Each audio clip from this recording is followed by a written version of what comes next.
Hi friends, അപ്പോൾ നമ്മളിന്ന് ഹാംസ്റ്ററിന് feed ചെയ്യാൻ പോവാണ്. നമ്മളൊരു മുമ്പത്തെ വീഡിയോയിൽ പറഞ്ഞിട്ടാണ് ഫീഡ് ചെയ്യുന്നത്. അപ്പോൾ നമ്മളിന്ന് എഗ് വൈറ്റ് ആണ് കൊടുക്കുന്നത്. ഞാൻ നമ്മളെ ഹാംസ്റ്ററിന് കൊടുത്തിട്ടുണ്ട്. പിന്നപ്പോൾ നമ്മൾ പേരൊക്കെ ഇട്ടിട്ടുണ്ട്. പേരൊക്കെ പറയുന്നത് അടുത്ത വീഡിയോയിലായിരിക്കും. പിന്നെ ഇപ്പോഴും ആ ചെറിയ കൂട്ടിലാണോ ഇട്ടിരിക്കുന്നത് നിങ്ങൾ വിചാരിക്കും. പക്ഷേ ഈ കൂടല്ല, ഇത്രയും ചെറിയ കൂടാണെന്നുള്ളത്. അത് അതിൻ്റെ കിടക്കുന്ന മാത്രം സ്ഥലമാണ്. ഉറങ്ങാനും കഴിക്കാനും മാത്രമേ അതിനകത്തോട്ട് അത് കയറത്തുള്ളൂ.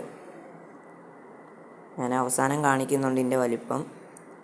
പിന്നെ അത് ആ ഒരു ഡ്രോപ്പറും വെച്ചിട്ടുണ്ട്, അതിൻ്റെ ആ ഒരു ഫുഡും വെച്ചിട്ടുണ്ട്.